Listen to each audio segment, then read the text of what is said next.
آپ کو خوش آمدید کہتے ہیں ایک بار پھر نیو ٹیلی ویژن کی خصوصی افطار ٹرانسمیشن پیغام رمضان میں، اور اپنے اس سیگمنٹ میں جیسے کہ آپ جانتے ہیں کہ کوئی ایک واقعہ ہم آپ کے سامنے رکھتے ہیں، آپ کو سناتے ہیں، اور اس واقعے کے تناظر میں اس میں سے کوئی ایک اچھا پہلو نکال کر اپنے لیے بھی اسے ہم سودمند بنا سکتے ہیں، اور اسی پہلو کو رکھتے ہوئے اور اس کو استعمال کرتے ہوئے اس سے سبق حاصل کرتے ہوئے ہم معاشرے تک بھی ایک اچھی بات پہنچا سکتے ہیں۔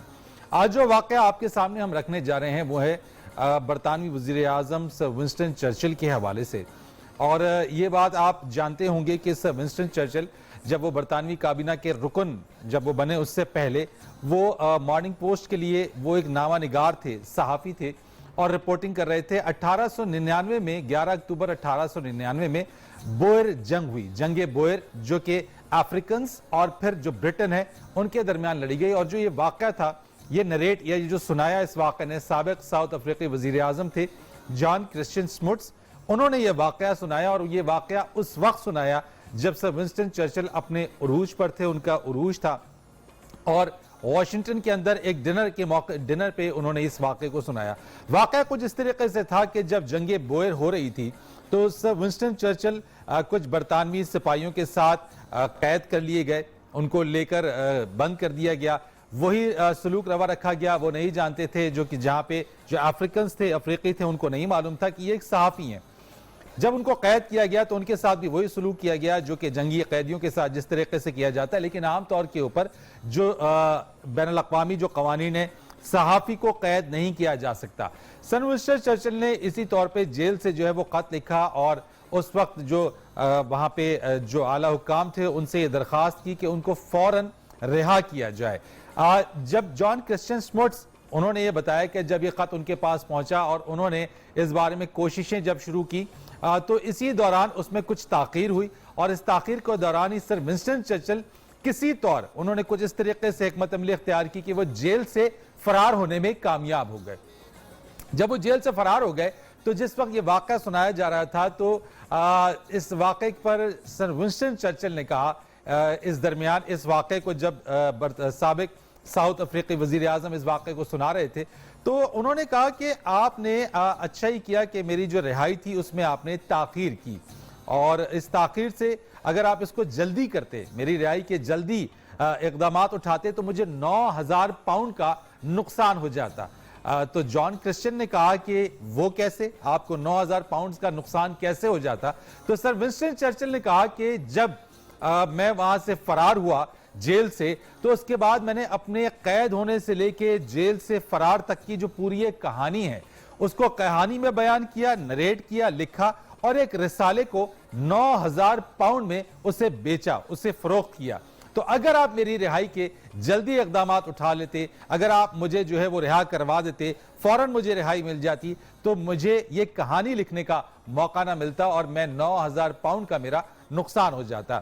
اس تمام سچویشن سے جو بات سامنے آتی ہے وہ یہ کہ بعض اوقات ہمارے لیے کوئی بہت زیادہ ناخوشگوار واقعہ پیش آ جاتا ہے، ہم کسی ایسی چیز میں الجھ جاتے ہیں جو ہمارے نزدیک یہ لگتی ہے کہ یہ ہمارے لیے کسی بہت بڑے نقصان کا پیش خیمہ ثابت ہو سکتی ہے، لیکن جیسا کہ میں کہتا ہوں کہ ہر کرائسس کے اندر ایک اپارچونٹی بھی ہوتی ہے، جس طریقے سے سر ونسٹن چرچل کی اس کہانی سے ہمیں سمجھ میں آتا ہے کہ گو کہ وہ قید ہوئے، انہوں نے قید و بند کی صحبتیں بھی برداشت کی، لیکن وہاں سے جو فرار ہوا اور جو پوری کہانی انہوں نے بیان کی اس کو انہوں نے 9,000 پاؤنڈ میں فروخت کر دیا۔ اسی طریقے سے عام زندگی کے اندر بھی بہت سارے ناخوشگوار ہمارے ساتھ، ہمارے اوپر ہم کو ناخوشگوار پہلوؤں سے ہمارا سامنا ہوتا ہے، لیکن ایسا ہو سکتا ہے، ایسا بھی ممکن ہے کہ وہ ناخوشگوار جو پہلو ہے اس میں سے کوئی خوشگوار پہلو بھی سامنے آ سکتا ہے۔ تو کوشش یہ کیجئے کہ اگر کوئی اس طرح کا ناخوشگوار پہلو سامنے آئے، کسی ایسی چیز میں اگر آپ قید ہو جائیں یا ایسی چیز سے آپ اٹک جائیں، کوئی ہرڈل آپ کے سامنے آ جائے، کوئی رکاوٹ سامنے آ جائے، تو یقیناً اس میں سے کوئی نہ کوئی اچھا پہلو بھی نکل سکتا ہے۔ اس کی تلاش جاری رکھیے جو یقیناً آپ کے لیے سودمند ثابت ہو سکتی ہے۔ ایک کمرشل بریک لیں گے، بریک کے بعد آئیں گے، اپنا جو موضوع ہے اس پر بات کریں گے اپنے علماء کرام سے، ایک کمرشل بریک کے بعد۔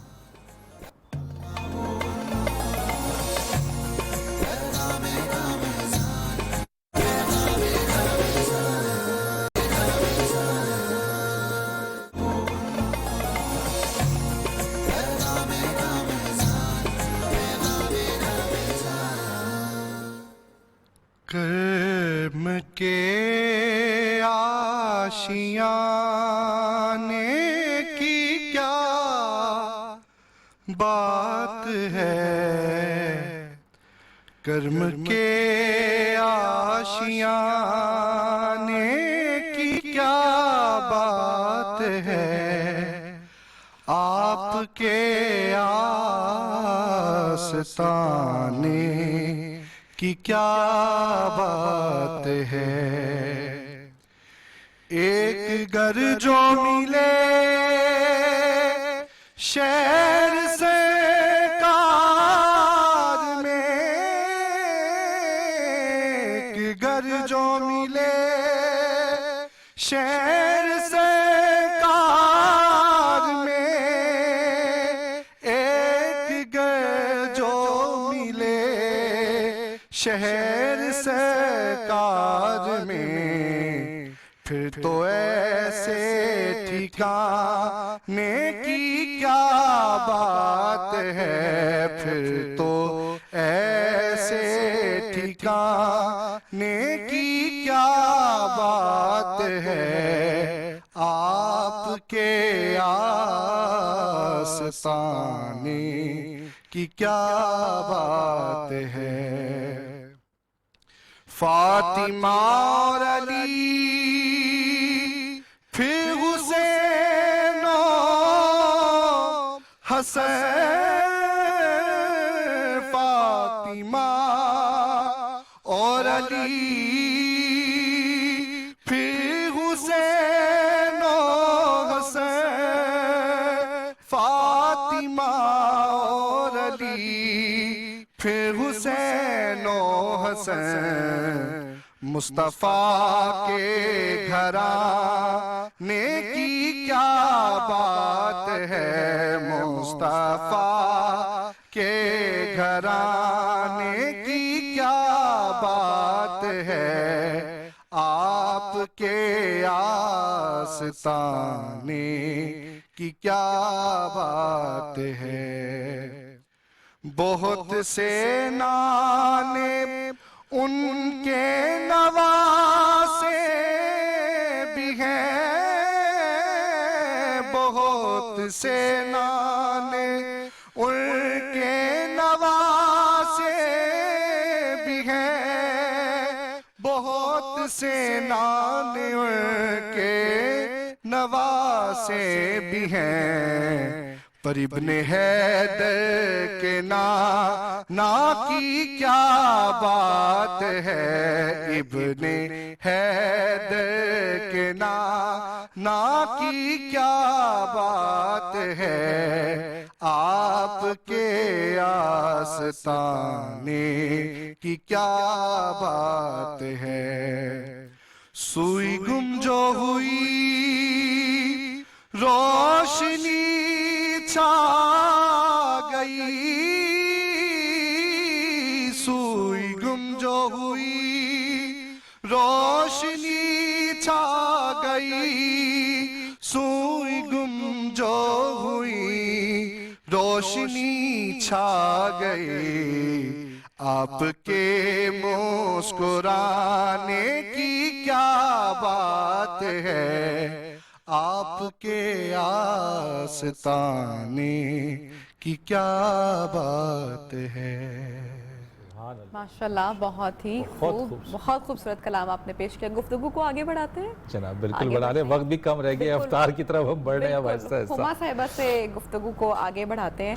ہما صاحبہ، میں آپ سے پوچھنا چاہوں گی کہ آج کے ہم لوگ دور کی بات کرتے ہیں اور جس طرح سے خواتین مردوں کے شانہ بشانہ کام بھی کر رہی ہیں، ایک جو بڑا کنٹروورشل پہلو نکل کر آتا ہے، اگر ہم مختلف سنتے ہیں واقعات تو اس میں ہمیں کوئی ایک سٹیٹمنٹ نہیں ملتی ہے، کنفیوژن رہتی ہے۔ عورت کے پردہ کرنے کے حوالے سے میں چاہوں گی کہ کہاں کہاں پر شادی سے بھی بلکہ میں پوچھوں گی، لیکن ہما صاحبہ آپ سے بھی کہ کیا احکامات ہیں، کس طریقے سے اپنے آپ کو کور کیا جائے، کس طریقے سے باہر نکلا جائے، کیسے جایا جائے؟ دیکھیے، جب باہر آپ نکلتے ہیں اسلام نے منع نہیں فرمایا باہر نکلنے سے، یہ بات تو ایک انڈرسٹوڈ چیز آ گئی۔ اسوہ کامل جناب فاطمہ الزہرا ہمارے سامنے ہیں، اس میں دیکھا گیا کہ جب بھی جناب سیدہ کسی بھی کام سے باہر نکلی اپنے پیراہن اپنے لباس کو جو ہے انہوں نے اس طرح سے ڈھانکا کہ لوگوں کو ان کے پیروں کے قدموں کے نشان کا بھی اندازہ نہیں ہوتا تھا. مطلب یہ ان کے پردے کی بات ہے.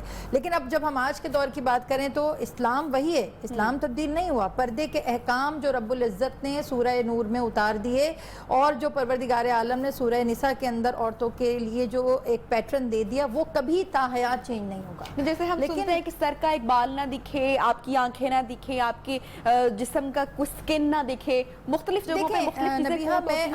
ہم میکسیمم پہ بات کرنے کے بجائے ہم منیمم پہ بات کرتے ہیں, کیونکہ جب ہم میکسیمم پہ جائیں گے تو وہ مشکل ہو جاتا ہے. میکسیمم جو ہے وہ مستحب ہو جاتا ہے. مستحب کا مطلب یہ ہوتا ہے ایکسٹرا نمبرز. تو ہم کیوں نہ 33 نمبروں پہ بات کریں کہ جو ہر خاتون پاس ہو جائیں, چلیں کر سکے. جیسے آج بچیاں ہیں, یونیورسٹی جاتی ہیں, کالجز جاتی ہیں, ورکنگ وومنز ہیں, ہر جگہ کی ہر جاب کی اپنی ایک ریکوائرمنٹ ہے.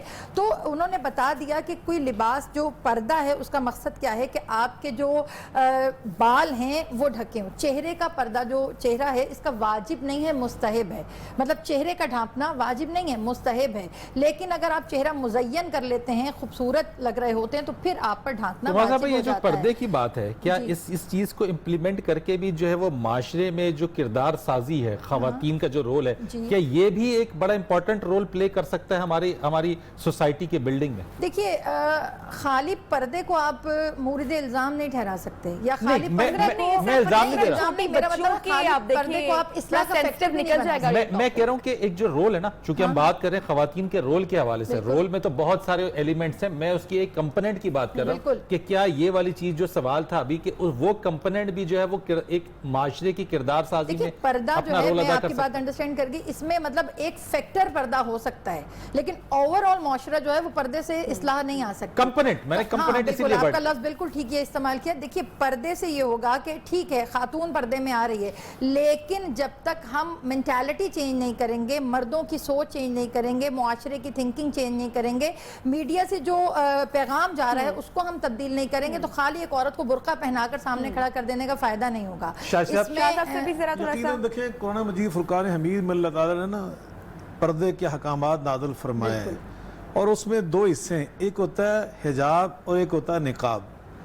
حجاب تو ہر مسلمان عورت پہ فرض ہے, چاہے وہ معاشرے کے کسی پہلو میں مصروف عمل ہے, وہ معلمہ ہے, ٹیچر ہے, پروفیسر ہے, لیکچرار ہے, وہ میڈیا میں کام کر رہی ہے, وہ کسی محکمہ صحت کے اندر ملازمت کر رہی, جہاں بھی ہے وہ.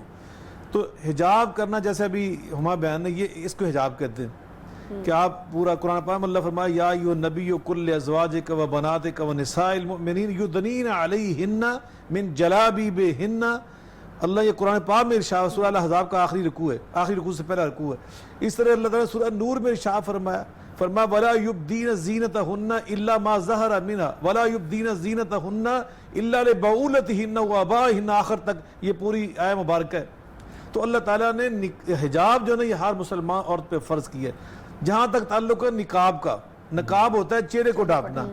اس کے بارے میں دو رائے ہیں علماء کی. ایک رائے تو یہ ہے کہ یہ بھی ہر مسلمان عورت کے اوپر فرض ہے. دوسری رائے یہ ہے کہ جس میں بڑے بڑے اہل علم جیسے شیخ البانی اس دور کے بہت بڑے محدث ہیں, ان کی بھی یہ رائے تھی. وہ فرماتے تھے کہ چہرے کا نقاب کرنا یہ امہات المومنین پہ فرض تھا, ازواج مطہرات پہ فرض تھا, نبی پاک صلی اللہ علیہ وسلم کی صاحبزادیوں کے اوپر فرض تھا, سیدہ فاطمہ الزہرا پہ فرض تھا. لیکن جو عام امت کی خواتین ہیں نا, یہ ان پہ فرض نہیں ہے, لیکن اگر وہ چہرہ ڈھانپ لیں تو یہ افضل ہے, یہ اعلیٰ ہے, یہ مستحب ہے, یہ بہتر ہے. یہ ان کی رائے. موجودہ دور میں قرآن پاک نے ایک ہمیں اصول زندگی عطا کیا کہ اذا, قرآن فرماتا ہے فاتقوا اللہ ما استطعتم, اللہ کے دین کی تعلیمات پہ عمل کرو جتنی تمہارے اندر استطاعت ہے. وَإِذَا أَمَرْتُكُمْ بِأَمْرٍ فَأْتُوا مِنْهُ مَا اسْتَطَعْتُمْ. میرے آقا علیہ السلام فرماتے ہیں جب میں تمہیں دین کا حکم دوں اس پہ عمل کیا کرو جتنی تمہارے اندر استطاعت ہے. اگر ایک خاتون کے اندر استطاعت ہے کہ وہ نقاب بھی کر سکتی ہے تو کرنا چاہیے.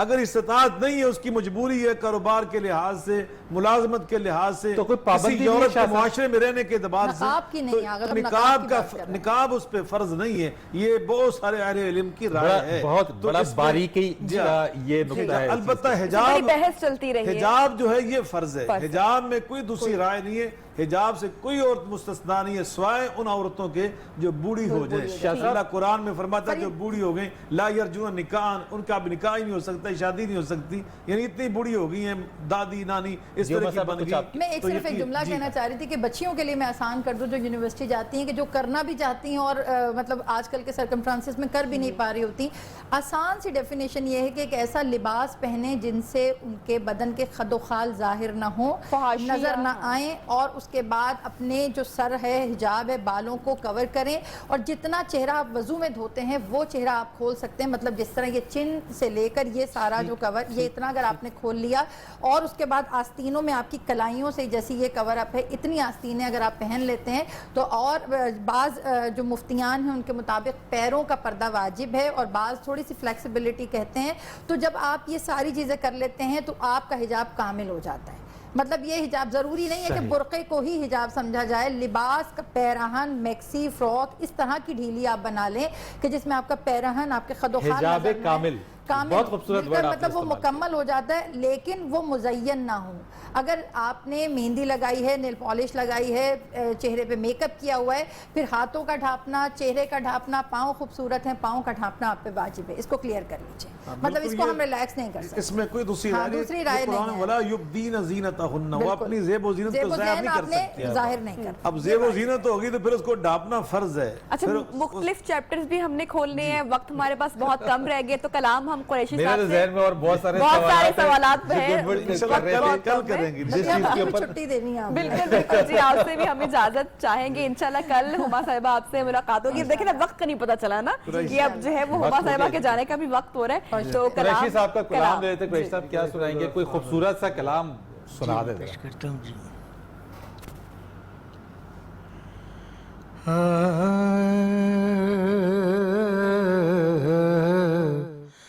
جب حسن تھا ان کا جلوہ نما, جب حسن تھا ان کا جلوہ نما, انوار کا عالم کیا ہوگا, ہر کوئی فدا ہے بن دیکھے, ہر کوئی فدا ہے بن دیکھے, دیدار کا عالم کیا ہوگا, ہر کوئی فدا ہے بن دیکھے, ہر کوئی فدا ہے بن دیکھے, دیدار کا عالم کیا ہوگا. اور کیا سب شعر ہے, جس وقت تھے خدمت میں ان کی بو بکر عمر عثمان و علی, جس وقت تھے خدمت میں ان کی بو بکر عمر عثمان و علی, اس وقت رسول اکرم کے دربار کا عالم کیا ہوگا, اس وقت رسول اکرم کے چاہے تو اشاروں سے اپنے کایا ہی پلٹ دیں وہ دنیا کی, چاہے تو اشاروں سے اپنے کایا ہی پلٹ دیں وہ دنیا کی, یہ شان ہے خدمت گاروں کی, یہ شان ہے خدمت گاروں کی, سردار